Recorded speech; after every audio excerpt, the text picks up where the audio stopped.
तो आज हम पढ़ने वाले हैं थर्मल इंस्ट्रूमेंट्स के बारे में, राइट। तो थर्मल इंस्ट्रूमेंट्स में हम दो टाइप के इंस्ट्रूमेंट्स पढ़ेंगे। पहला इंस्ट्रूमेंट जो होगा वो होगा हॉट वायर इंस्ट्रूमेंट्स, और सेकेंड इंस्ट्रूमेंट जो होगा वो थर्मोकपल इंस्ट्रूमेंट होगा, ठीक है। तो हमारा थर्मल इंस्ट्रूमेंट्स में दो इंस्ट्रूमेंट होने वाला है। तो फर्स्ट इंस्ट्रूमेंट को मैं डील करूंगा थर्मल इंस्ट्रूमेंट में, जो कि है hot wire instrument.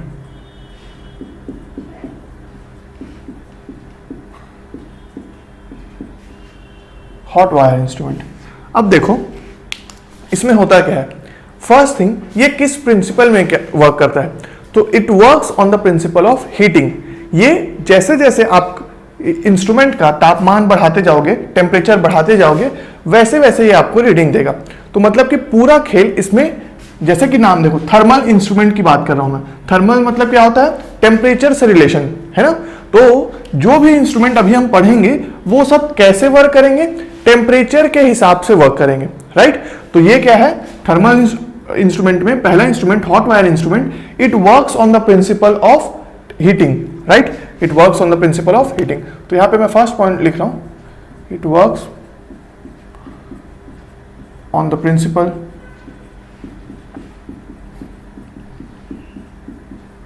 Principal of heating. और कैसे वर्क करेगा वो मैं आपको दिखाऊंगा, ठीक है। It works on the principle of heating. और दूसरी बात, अब ये जो हॉट वायर इंस्ट्रूमेंट है वो आपका करंट को मेजर करेगा। कैसा current, high frequency current, right. It measures high frequency current, high frequency current, and so it is also called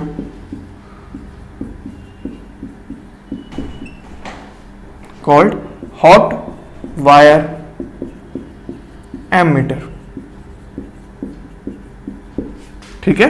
तो देखो इलेक्ट्रोस्टैटिक जो इंस्ट्रूमेंट था वो क्या था, इलेक्ट्रोस्टैटिक वोल्टमीटर था। मतलब कि क्या, इलेक्ट्रोस्टैटिक इंस्ट्रूमेंट्स को हम यूज कर रहे थे वोल्टेज को मेजर करने के लिए, इसलिए उसको क्या बोल रहे थे, इलेक्ट्रोस्टैटिक वोल्टमीटर। यहां पर हम थर्मल इंस्ट्रूमेंट्स को, मतलब कि क्या, जो टेम्परेचर के हिसाब से वर्क करते होंगे वैसे इंस्ट्रूमेंट्स को हम यूज कर रहे हैं करंट को मेजर करने के लिए। कैसा करंट को मेजर करने के लिए, हाई फ्रीक्वेंसी करंट, ठीक है।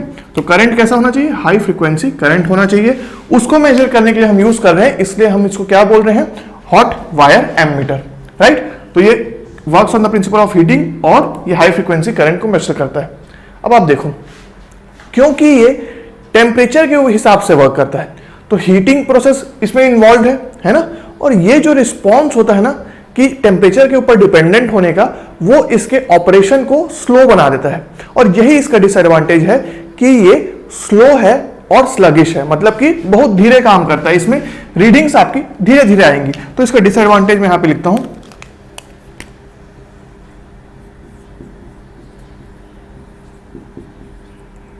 डिसएडवांटेज में आप लिख सकते हो स्लो एंड स्लगिश ऑपरेशन, ठीक है। इसका ऑपरेशन स्लो होता है काफी, ठीक है। क्यों, क्योंकि ये टेम्परेचर के हिसाब से वर्क करता है। टेम्परेचर मतलब किसी भी इंस्ट्रूमेंट का टेम्परेचर बढ़ाने के लिए हमको धीरे धीरे करके बढ़ाना होगा, तो वैसे ही धीरे धीरे करके आपका रीडिंग्स आएगा, इसीलिए इसका ऑपरेशन स्लो एंड स्लगिश है। नेक्स्ट,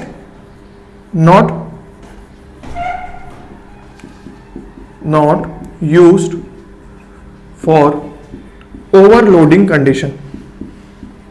ओवरलोडिंग कंडीशन के लिए हम इसे यूज नहीं करते, right. Not used for overloading condition. अब मैं आपको ना इसका डायग्राम बना के दिखाता हूं पहले, फिर आपको और अच्छे से पिक्चर क्लियर होगा। तो यहां पे मैं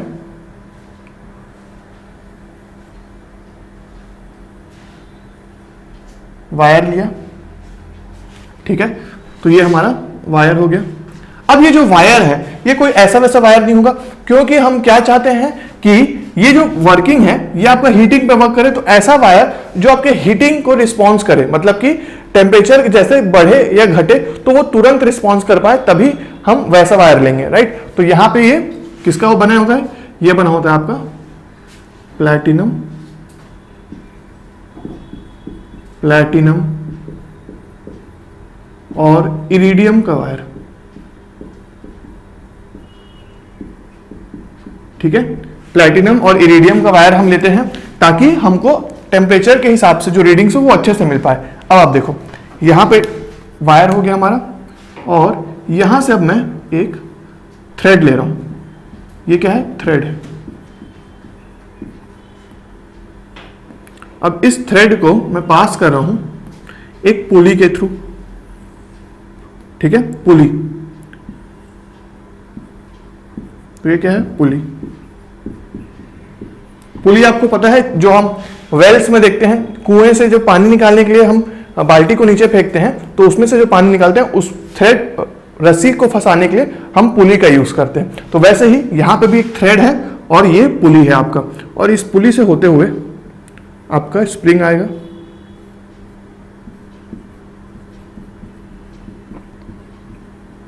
ठीक है, ये स्प्रिंग हो गया। और यहां से मैं एक मैग्नेट भी कनेक्ट कर रहा हूं, तो ये क्या है आपका मैग्नेट। इसको मैं क्या बोल सकता हूं, डैम्पिंग मैग्नेट बोल सकता हूं।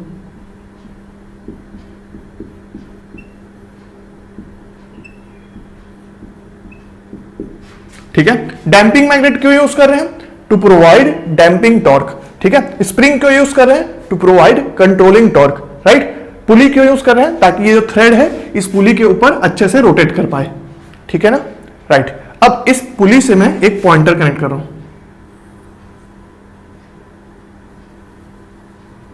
तो ये आपका रीडिंग आ जाएगा यहां पे,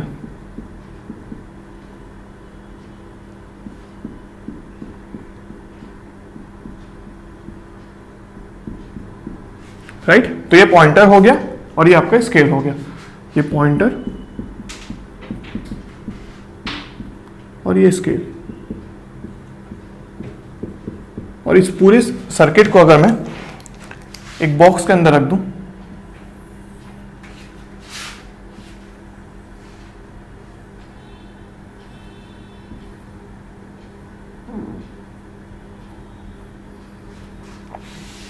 तो ये आपका पूरा क्या हो जाएगा, थर्मल इंस्ट्रूमेंट, राइट।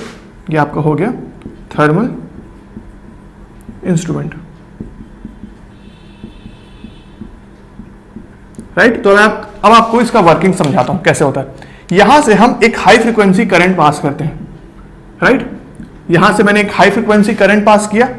अब ये हाई फ्रीक्वेंसी करंट किससे क्रॉस होगा, वायर से क्रॉस होगा। ये क्या है आपका वायर है, इसको मैं लिख देता हूं यहां पे, वायर नहीं, वो तो लिखा हुआ है ना, प्लैटिनम और इरोडियम वायर, ठीक है।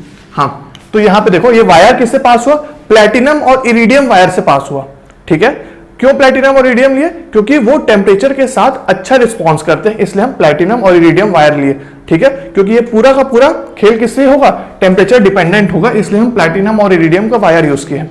अब जैसे ही मैं हाई फ्रिक्वेंसी करंट पास करता हूं वायर से, तो वायर में क्या होगा, कॉपर लॉस होगा, है ना, वायर में कॉपर लॉस होगा, और उसके कारण इस वायर का टेम्परेचर बढ़ेगा, ठीक है। I²R लॉस होगा इसमें, और इस वायर का टेम्परेचर बढ़ेगा, लॉस के कारण टेम्परेचर बढ़ेगा, और यही टेम्परेचर बढ़ने को हम क्या बोलेंगे, हीटिंग इफेक्ट बोलेंगे। और इससे जैसे ही वायर का टेम्परेचर बढ़ने लग जाएगा, तो ये जो वायर है ना, ये आपका बेंड होने लग जाएगा, ये आपका वायर बेंड होने लग जाएगा। तो जैसे ही वायर मुड़ने लग जाएगा, तो इस वायर से मैंने क्या कनेक्ट किया है, थ्रेड कनेक्ट किया है। अब ये थ्रेड भी इस वायर के साथ रिएक्ट करेगा, मतलब कि क्या, अगर ये वायर मुड़ता है, ठीक है, मुड़ता है, तो ये वायर ये जो थ्रेड है ये खिंचाएगा या तो फिर लूज होगा। तो जैसे ही लूज या खिंचाएगा तो ये पुली भी रोटेट करेगा, है ना, क्योंकि वायर किससे कनेक्टेड है, ये वायर कनेक्टेड है थ्रेड से, और थ्रेड कनेक्टेड है पुली से, और पुली जैसे ही रोटेट करेगा तो ये आपका पॉइंटर रीडिंग देगा, फिर आपको, है कि नहीं, ये पॉइंटर आपका रीडिंग देगा। और स्प्रिंग आपका कंट्रोलिंग टॉर्क प्रोवाइड करेगा, और ये damping magnet damping torque provide करेगा, और इस तरीके से हम रीडिंग पालेंगे। तो इस तरीके से आपका थर्मल इंस्ट्रूमेंट वर्क किया, किस प्रिंसिपल में, हीटिंग प्रिंसिपल पे वर्क किया, है ना, क्योंकि पूरा खेल किसमें हो रहा है, करंट पास हुआ, करंट से I²R लॉस हुआ, I² लॉस से टेम्परेचर बढ़ा, टेम्परेचर मतलब कि क्या, हीटिंग इफेक्ट देखने को मिला, हीटिंग इफेक्ट के कारण वायर बेंड हुआ, बेंड होने के कारण थ्रेड खिंचाएगा या तो फिर थोड़ा सा लूज होगा, तो उससे आपका पुली रोटेट करेगा, रोटेट करने से पॉइंटर कनेक्टेड है पुली से, तो पॉइंटर भी आपका घूमेगा, और ये spring controlling torque, damping magnet damping torque provide करेगा। तो ये पूरा क्या हो गया, थर्मल इंस्ट्रूमेंट हो गया। अब आप देखो ये जो टेम्परेचर बढ़ने का खेल है उसको लगेगा तो टाइम, है ना, टेम्परेचर तो तुरंत तो नहीं ऐसे शिफ्ट हो जाता है, तुरंत कूल डाउन या तुरंत टेम्परेचर अप तो जल्दी नहीं होगा। तो इसीलिए मैंने कहा कि इसका डिसएडवांटेज क्या है कि स्लो एंड स्लगिश ऑपरेशन है।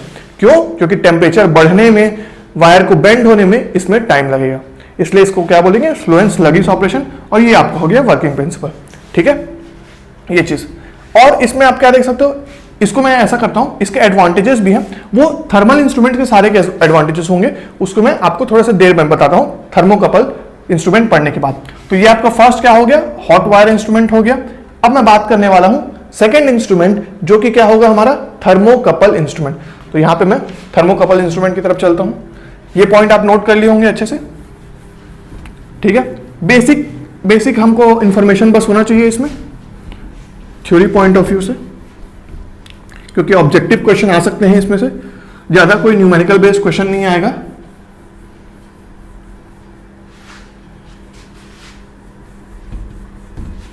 तो आप नेक्स्ट हेडिंग डालेंगे, सेकंड हेडिंग थर्मल इंस्ट्रूमेंट्स में, जो कि है आपका thermocouple meter. Second heading thermocouple meter. इस थर्मोकपल मीटर में सबसे ज्यादा बार क्वेश्चन क्या पूछा गया पता है ऑब्जेक्टिव में से, वो पॉइंट मैं आपको लिखाऊंगा। It works on the principle of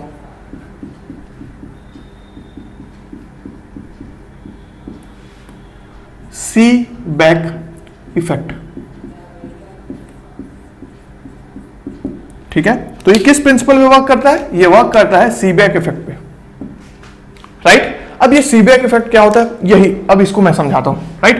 पर इस पॉइंट को आप हमेशा याद रखेंगे, क्योंकि ये आपका एग्जाम में कई बार पूछा गया। ठीक है, थर्मोकपल किस प्रिंसिपल पे वर्क करता है, तो thermocouple works on the principle of Seebeck effect. और डरने वाली बात नहीं है, कुछ नया नहीं पढ़ेंगे हम, जो भी सी बैक इफेक्ट पढ़ने वाले हैं ना, वो भी किससे रिलेटेड होगा, वो रिलेटेड होगा टेम्परेचर से। मतलब कि क्या, थर्मल इंस्ट्रूमेंट्स में सब कुछ टेम्परेचर से ही रिलेशन होगा, राइट।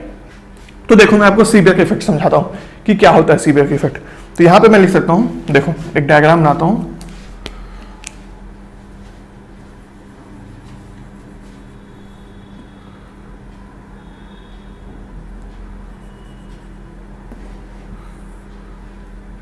यहां से मैं एक हाई फ्रीक्वेंसी करंट पास किया, ठीक है, हाई फ्रीक्वेंसी करंट पास हुआ, और यहां पे एक रेसिस्टर है, या फिर आप पोटेंशियोमीटर मान सकते हो।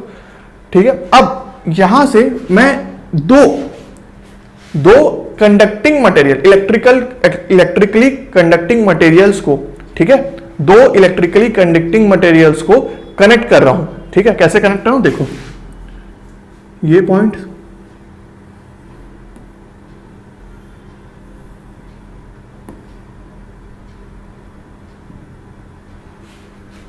ये, ठीक है, क्या है ये, मैं इसको यहां पे लिखता हूं इन सीबैक इफेक्ट में,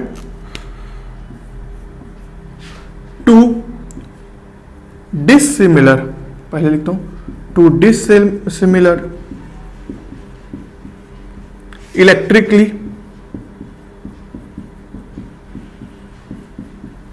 conducting materials are connected at a junction।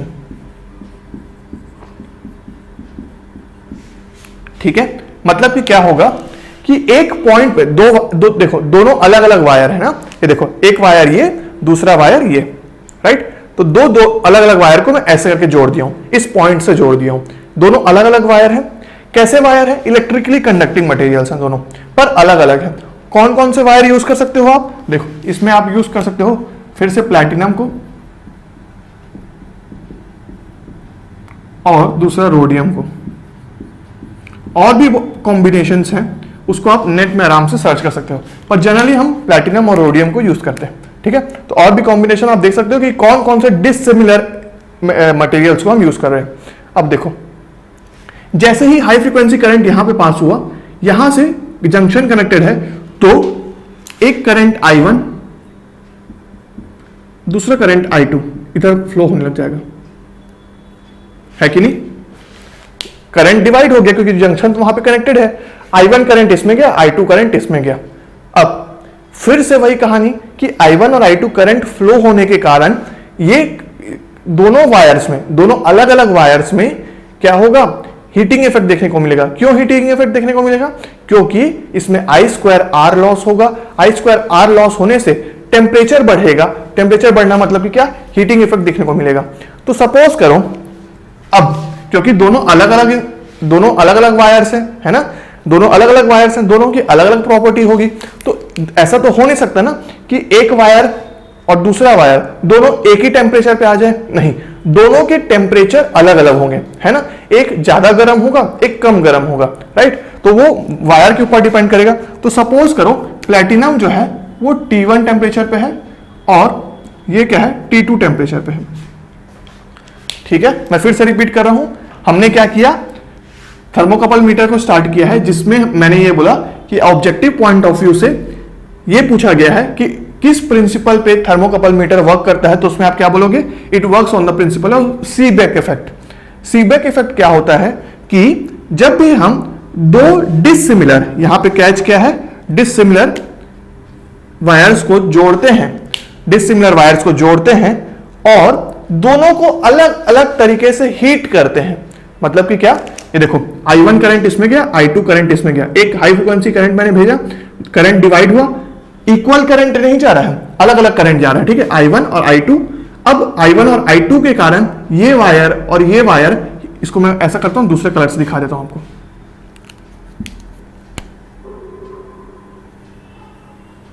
अब और क्लियर हो जाएगा। ठीक है, राइट। ये देखो, दो अलग अलग वायर हो गए, एक करंट I1 और I2 फ्लो हुआ इसमें। I1 के कारण प्लैटिनम वायर हीटअप होना चालू हो गया I2R लॉस से, है ना। और हीटअप होते होते किस टेम्परेचर में पहुंचा? T1 टेम्परेचर में पहुंच गया। अब I2 के कारण रोडियम आपका हीटअप होना स्टार्ट हुआ, वो किस टेम्परेचर में पहुंच गया? T2 टेम्परेचर में पहुंच गया। ठीक है, अब क्योंकि ये टेम्परेचर्स इक्वल तो होंगे नहीं, क्योंकि वायर अलग अलग हैं, करंट अलग अलग है, तो टेम्परेचर इक्वल नहीं होंगे। तो इसका मतलब दोनों वायर के बीच में टेम्परेचर डिफरेंस है कि नहीं? टेम्परेचर डिफरेंस है। तो यही बोलता है सीबेक इफेक्ट कि अगर हम किसी दो वायर्स को, डिसिमिलर वायर्स को ज्वाइन कर देंगे और उनको अलग अलग तरीके से हीट करेंगे, तो उनके टेम्परेचर डिफरेंस होने के कारण, T1 और T2 टेम्परेचर डिफरेंस होने के कारण उनके दूसरे टर्मिनल्स में, इस टर्मिनल्स में क्या होगा? एक very small DC voltage develop होगा, है ना। डीसी वोल्टेज डेवलप होगा। तो इसका मतलब मैंने क्या बोला कि स्मॉल डीसी वोल्टेज यहां पे डेवलप हो रहा है, इसके यहां पे, राइट। तो इसको मैं क्या करता हूं, यहां पे डीसी वोल्टेज यहां पे डेवलप हो रहा है, प्लस माइनस वोल्टेज करता हूं। और अगर डीसी वोल्टेज डेवलप हो रहा है तो आप इसको कैसे मेजर करोगे? इसको आप मेजर करोगे with the help of PMMC meter, है ना, परमानेंट मैग्नेट मूविंग कॉइल से आप इसको आराम से मेजर कर सकते हो। तो यहां पे मैं PMMC मूविंग कॉइल को लगा देता हूं, ये करेक्ट। तो ये पूरा कहानी है सीबेक इफेक्ट का, right. It works on the principle of Seebeck effect. और सीबेक इफेक्ट में मैंने करंट्स को जोड़ दिया, दोनों के टेम्परेचर डिफरेंस होने के कारण क्या हो गया? एक स्मॉल डीसी वोल्टेज यहां पे अपने आप प्रोड्यूस हो जाएगा। और उस डीसी वोल्टेज को हम मेजर किससे करेंगे? क्योंकि ये डीसी क्वांटिटी है तो मैं मेजर किससे किया? PMMC से, राइट। अब देखो, ये जो वोल्टेज डेवलप हुआ ना, डेवलप हुआ है यहां टर्मिनल्स में, ये किस पे डिपेंड करेगा? ये इन दोनों टेम्परेचर डिफरेंस के ऊपर डिपेंड करेगा, है ना। मतलब कि क्या? ये कुछ इस प्रकार से होगा, alpha T1 minus T2 plus alpha T1 minus T2 square, ठीक है, अल्फा 1 अल्फा 2 कर दो उसको, plus alpha 3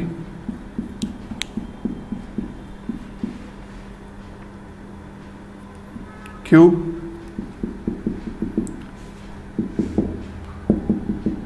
plus alpha n T1 minus T2 to the power n। ये अल्फा क्या है यहाँ पे, टेम्परेचर कोफिशिएंट है, राइट। वैसे ये फॉर्मूला उतना इंपॉर्टेंट है नहीं, पर फिर भी आपको ये समझना है बस कि ये जो वोल्टेज डेवलप हो रहा है वो किसके ऊपर डिपेंड कर रहा है, टेम्परेचर डिफरेंस के ऊपर डिपेंड कर रहा है, और ये क्या है, टेम्परेचर कोफिशिएंट, राइट। तो ये कहानी था थर्मोकपल मीटर का। अब देखो थर्मोकपल मीटर ना ये भी हाई फ्रीक्वेंसी पे वर्क करता है, so it can measure up to megahertz, मतलब it can work up to megahertz frequency, ठीक है। तो ये मेगाहर्ट्ज फ्रीक्वेंसी तक वर्क कर सकता है, it can work up to, it can work up to megahertz frequency, right. और नेक्स्ट पॉइंट आप लिख सकते हो, it can work up to 1500 degree Celsius, it can work up to,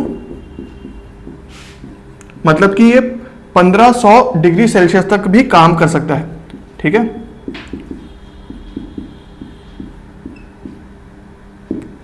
ठीक है, ये चीज। अब देखो मैं क्या करता हूं, थर्मल इंस्ट्रूमेंट्स का एक साथ आपको हॉट वायर इंस्ट्रूमेंट और थर्मोकपल मीटर दोनों के लिए मैं एक बार एडवांटेजेस, डिसएडवांटेजेस और इनका वर्किंग बता देता हूं आपको, ताकि आपको अच्छे से क्लियर हो जाए। और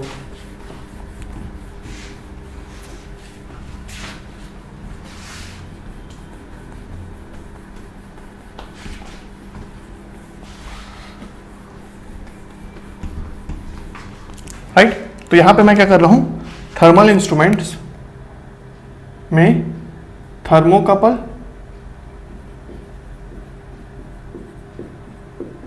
एंड हॉट वायर इंस्ट्रूमेंट्स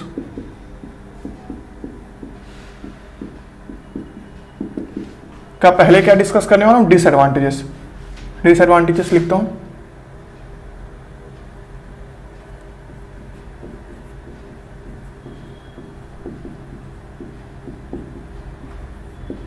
ठीक है। तो डिसएडवांटेजेस में लिखता हूं मैं, फर्स्ट पॉइंट क्या होगा, फर्स्ट पॉइंट कि दोनों के दोनों इंस्ट्रूमेंट भाई स्लो एंड स्लगिश हैं, ठीक है, स्लो एंड स्लगिश ऑपरेशन,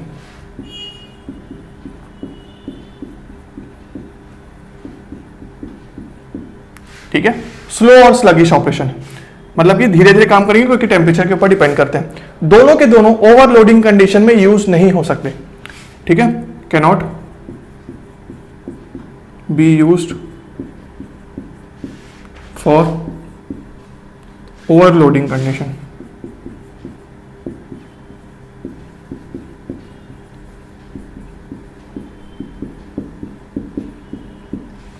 ठीक है। एडवांटेजेस में अगर मैं लिखूं इसका,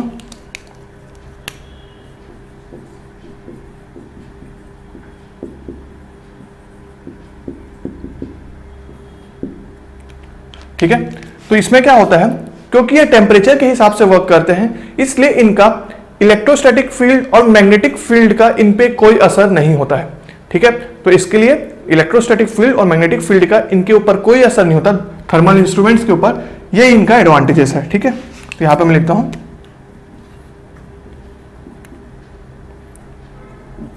डज नॉट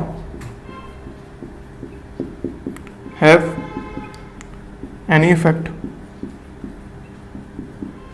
ऑफ इलेक्ट्रोस्टैटिक, के इलेक्ट्रिक फील्ड लिख देता हूं, electric and magnetic field, magnetic field का इन पे कोई असर नहीं होता, ठीक है ये। और दूसरा लिख सकते हो आप कि ये काफी ज्यादा टेम्परेचर पे वर्क कर सकते हैं और काफी हाई फ्रीक्वेंसी पे वर्क करते हैं, राइट। तो काफी हाई फ्रीक्वेंसी पे भी वर्क करते हैं और हाई टेम्परेचर पे भी वर्क कर लेते हैं। नेक्स्ट इंपॉर्टेंट पॉइंट क्या था कि थर्मोकपल इंस्ट्रूमेंट आप किस पे वर्क करता है, ये वर्क करता है सीबेक इफेक्ट पे। सीबेक इफेक्ट में क्या होता है, दो डिसिमिलर मटेरियल्स को ज्वाइन करते हैं, दोनों में I²R लॉस होता है जिसके कारण दोनों का अलग अलग टेम्परेचर डेवलप होता है और दोनों के टेम्परेचर डिफरेंस के कारण उनके दूसरे टर्मिनल में एक स्मॉल वोल्टेज डेवलप होता है जिसको हम PMMC से मेजर कर लेते हैं। और हॉट वायर इंस्ट्रूमेंट किस पे वर्क करता है, हीटिंग प्रिंसिपल पे वर्क करता है। और आप दूसरा पॉइंट लिख सकते हैं हॉट वायर इंस्ट्रूमेंट के लिए इंपॉर्टेंट, हॉट वायर इंस्ट्रूमेंट क्या मेजर करता है, करंट मेजर करता है, तो कैसा करंट मेजर करता है? इट कैन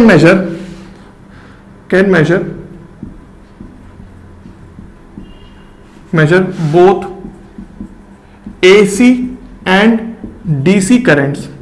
और करंट्स कैसे होंगे? हाई फ्रीक्वेंसी होंगे भाई, ठीक है। It can measure both AC and DC currents, but in case of AC it gives RMS value. AC के केस में ये RMS वैल्यू देता है, एवरेज वैल्यू नहीं। क्लियर हो गया बात? Right, value, right. तो hot wire instrument can measure both AC and DC currents, but in case of AC it gives RMS value, right. तो यहां तक का बात, राइट। तो ये आपका थर्मल इंस्ट्रूमेंट्स का पूरा पॉइंट मैंने लिखवा दिया है। ये ऑब्जेक्टिव पॉइंट ऑफ व्यू से एक आध क्वेश्चन आपको यहां से देखा जा सकता है, राइट। तो SSC JEE में तो कम ही आया है, EAC में इसमें थोड़ा सा थर्मोकपल के बारे में पूछा गया है, इनके ये ऑपरेशन डिसएडवांटेजेस ये सब के बारे में आपसे पूछा जा सकता है। और इसके बारे में पूछा जा सकता है कि हॉट वायर इंस्ट्रूमेंट आपका AC वैल्यू को मेजर करता है कि आपका RMS वैल्यू को, तो आप क्या बोलोगे? RMS वैल्यू को मेजर करता है, राइट। तो यही था थर्मल इंस्ट्रूमेंट्स का कॉन्सेप्ट। अब हम चलते हैं नेक्स्ट टॉपिक की ओर।